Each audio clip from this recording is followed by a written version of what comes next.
So with that said, and if I remember, you were the one who DM'd me on Instagram, right? Before you Yes, bought, is that right? yes, Yeah, yeah, yeah. yes. So, so with that said, what I can do is offer you the blueprint that I use to get a show picked up. I think for your subject matter, it's gonna vary a little bit, but I think largely it's the same, okay?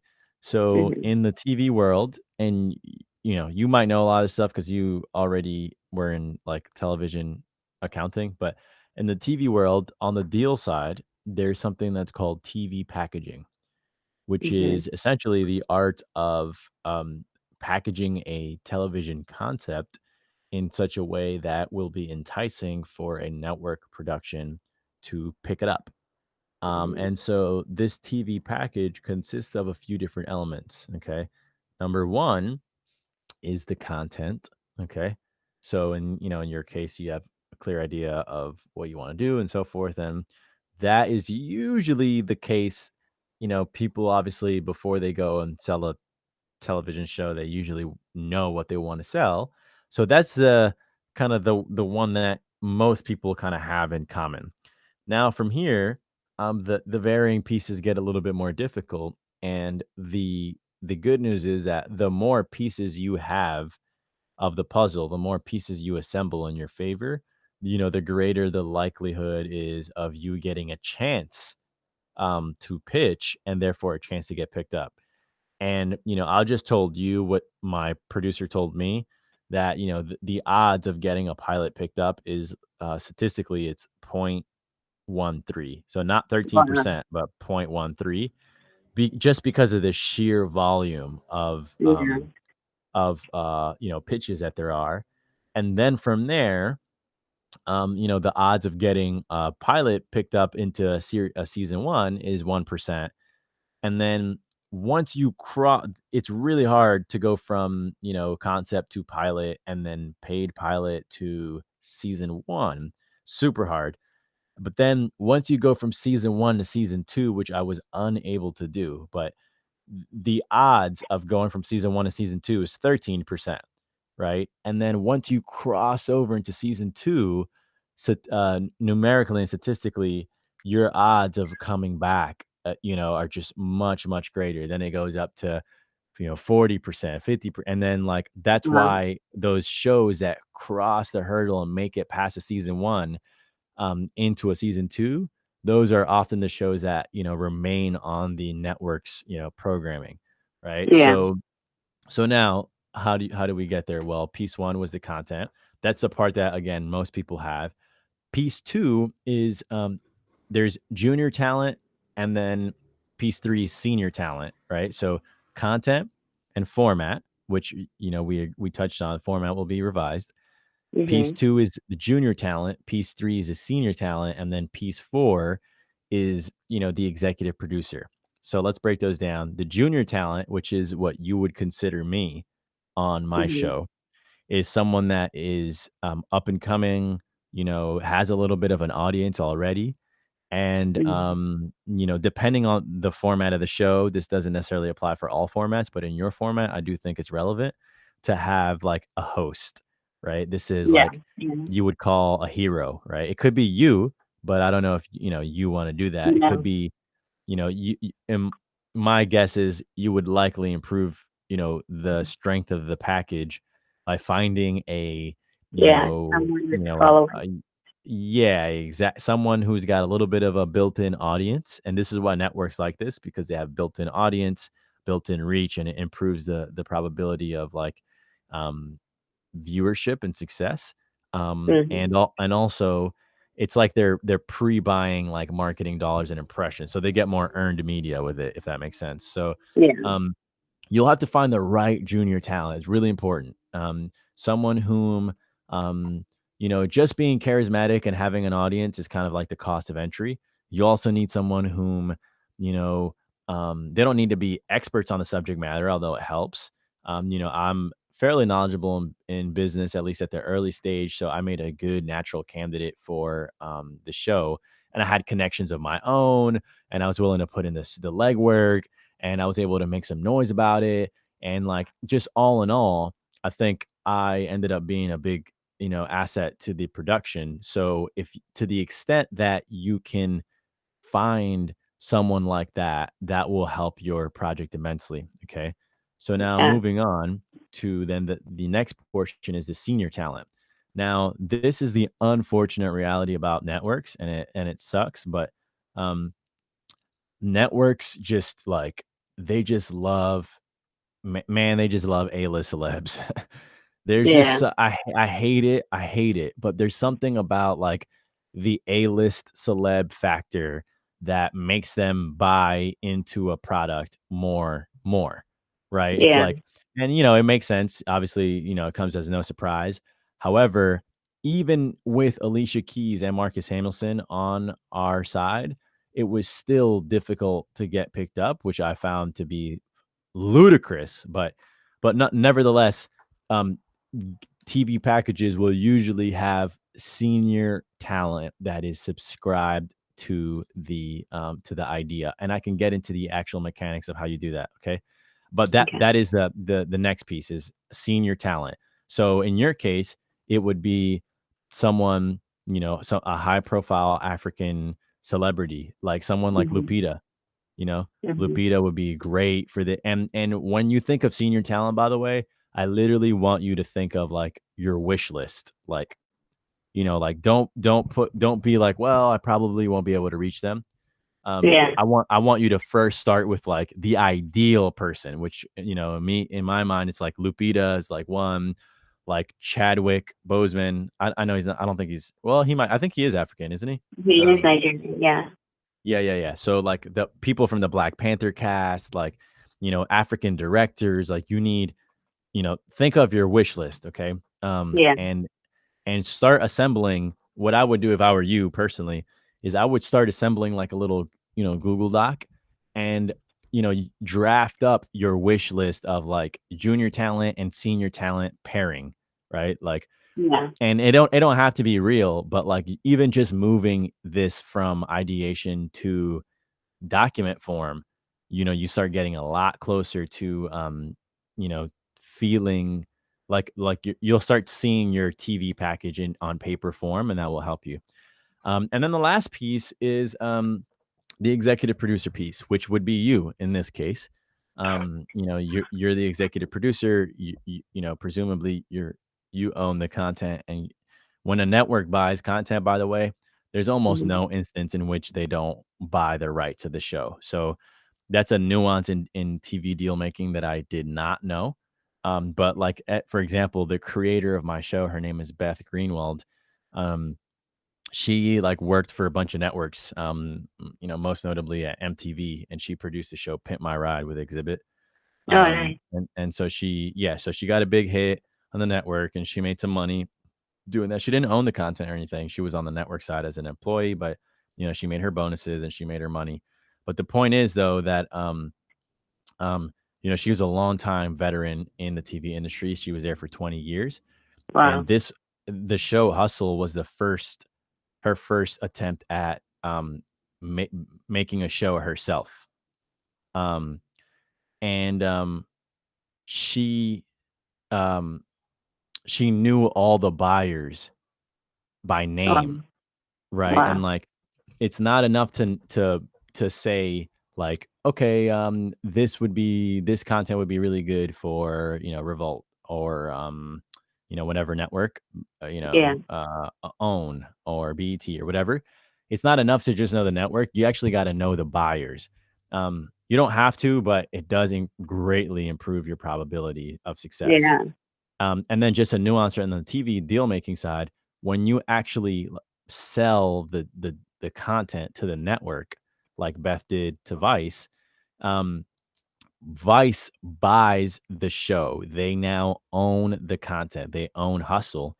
However, if in the event that they do not pick this, the first season up or the second season up, like whenever they choose not to renew, then you as a creator of the show um, are granted the right to license the show and take it elsewhere. And if it gets picked Oh, up yeah. elsewhere, then Vice gets a fee.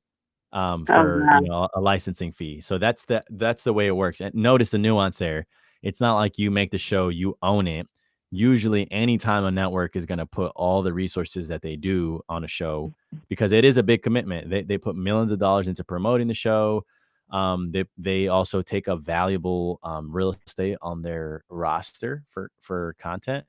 Mhm. Um, it's a big deal. It becomes part of their product mix for advertisers. So your show is, now one of their offerings that they have. And so anytime they do that, they're definitely not going to do that without owning it. So the caveat, the nuance there is they own it, but then you retain a license that you can, in the event that it doesn't get picked up, you can take it elsewhere.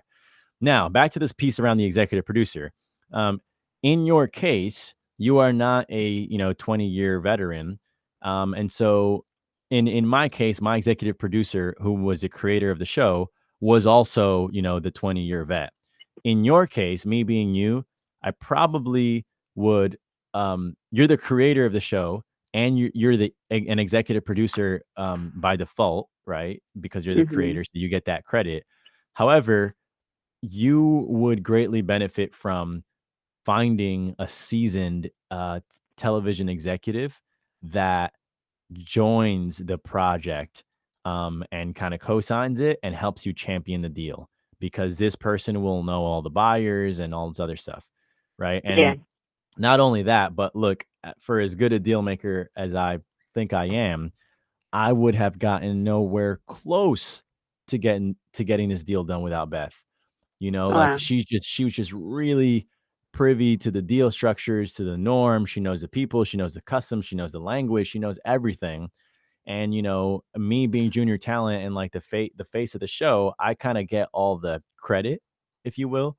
Mhm. And it's my face when we did the promo and stuff like that. But in reality, I can say with 100% conviction, this would not have gotten done without Beth. And so, you could try and go through that learning curve yourself, but I think it's I probably don't have to spend much energy convincing you that having a seasoned TV executive will be essential in helping this thing get picked up, especially because this is an industry where odds work against you, right? It's not Yeah. that it's impossible, but just like in venture capital, by the way, like just there are Yeah. just some industries where odds work against you, and then there are some industries where odds work in your favor, like with real estate.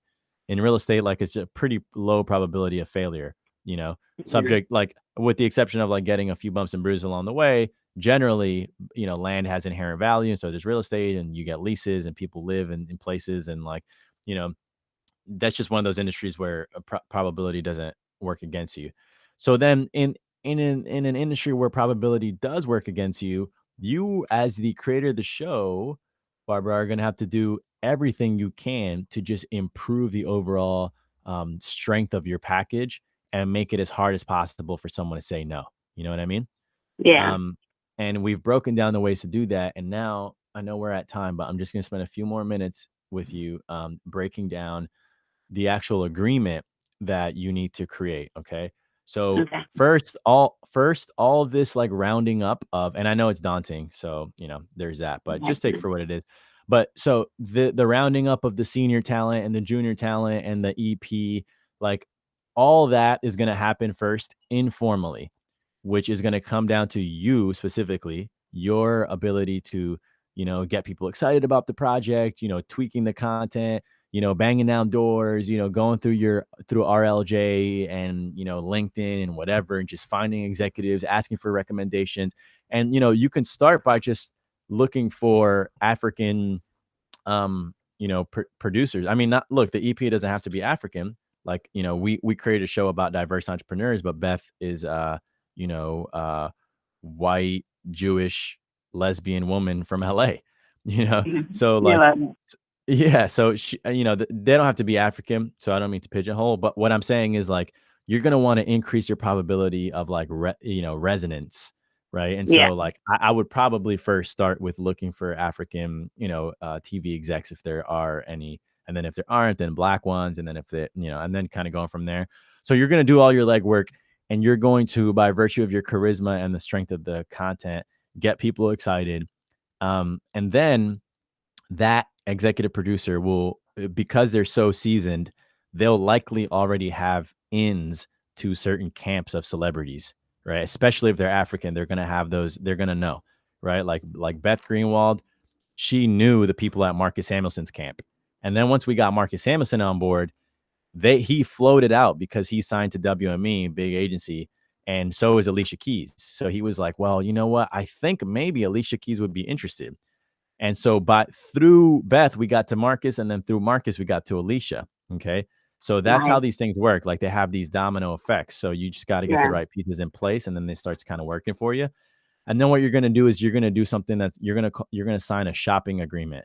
You're going to need to retain an entertainment lawyer to draft what's called a shopping agreement.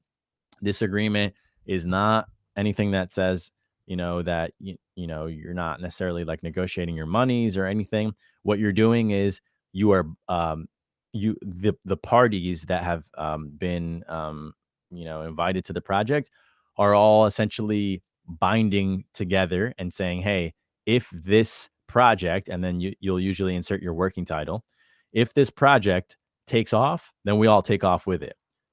Yeah. Right. So this is where people protect themselves. This is where, this thing can't take off. And then people say, you know what, we don't really need you anymore now that it's working. So you protect Yeah. yourself. Junior talent, same thing. Like, hey, you know what, we're going to use a different host, or we're going to use a different celebrity EP. So this is the document that kind of is almost like the first step of formality. This is okay, we have a shopping agreement. And then from there, just to speed it up because I have to go in another minute. Then from there, you are going to. Oh wait, do I have a 3 p.m.? Let me see. Yeah, I do. Okay, so then from there, once you have the shopping agreement solidified, you're going to create a sizzle reel, which is just like a 2 minute, 2 to 4 Yeah. minute, little edit. And here's where a lot of people go wrong. A lot of people um, will spend a ton of money creating a sizzle reel and go out and shoot a bunch of content and stuff, and then it looks shitty because you shot it by yourself. So what we did was we just ripped footage that was already out there and put a sizzle reel together. We did not own the rights to the content, but this sizzle reel was never going to make it to air, so we weren't worried about copyright issues. We just Yeah. wanted to be able to um, package encapsulate kind of the spirit of the show. We got Alicia Keys to do the voiceover, so then people knew for sure that she was part of the project.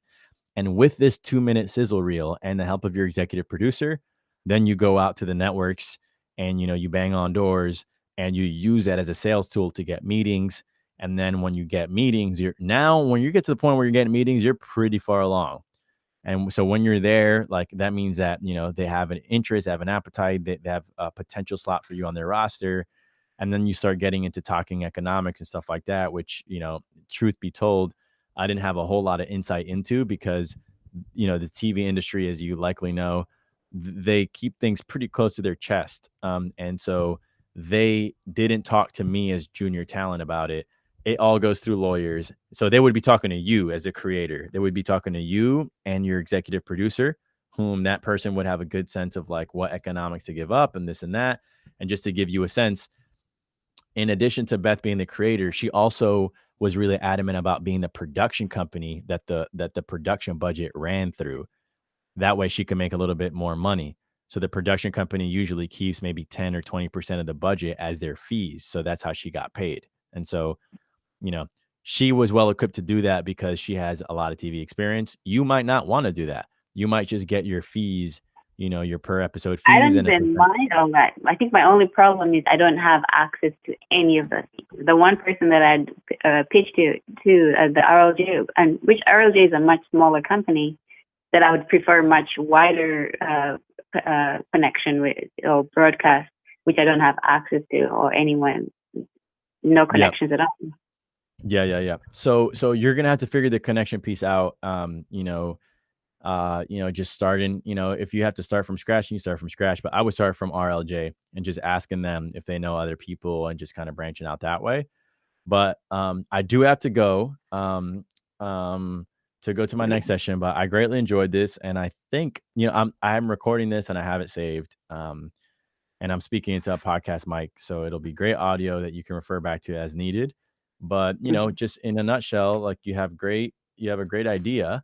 And, as I made clear, like, there's quite a bit of work ahead of you. However, this can be chipped away at, and, shows get picked up all the time. And, it does also take, a long time. So I'm glad that you have, like, kind of like your core gig that is holding you down. And just to give you, some comfort, or it may be dismaying to you, I don't know. But, from the time that I got my first call from Beth to when we got Mhm. on air, it was 2.5 years. So Wow. TV takes a long time, but the great thing is that once you're on there, my show still has reruns. We're in Yeah. 8 countries, international, and when you're on air, you get a huge lift. It lifts your profile. You make more money. I tripled my speaking fees. You just see all kinds of benefits, which is why everyone wants to be on TV. They would be on TV for free if they could, because it's so Mhm. powerful. And even in this era when, digital is more, growing more and more powerful, and people say TV is dead, TV is not dead. It's not going anywhere for now, and, it's still pretty powerful. So I hope you found this helpful. Um, the email that I I shot do. you, my schedule, Mhm. that is my direct email. So please do reach out to me anytime. Inbox is always open to you. And, I yeah, appreciate it. keep me in the loop as you develop the concept and the process and the TV package. And, as you have any questions, please do feel free to email, and I'll get back to you, as soon as I can. Thank you so much. I appreciate your time. Yeah. Loved it, loved it. Okay, be well. Have a nice You weekend. you too. Bye. Bye-bye.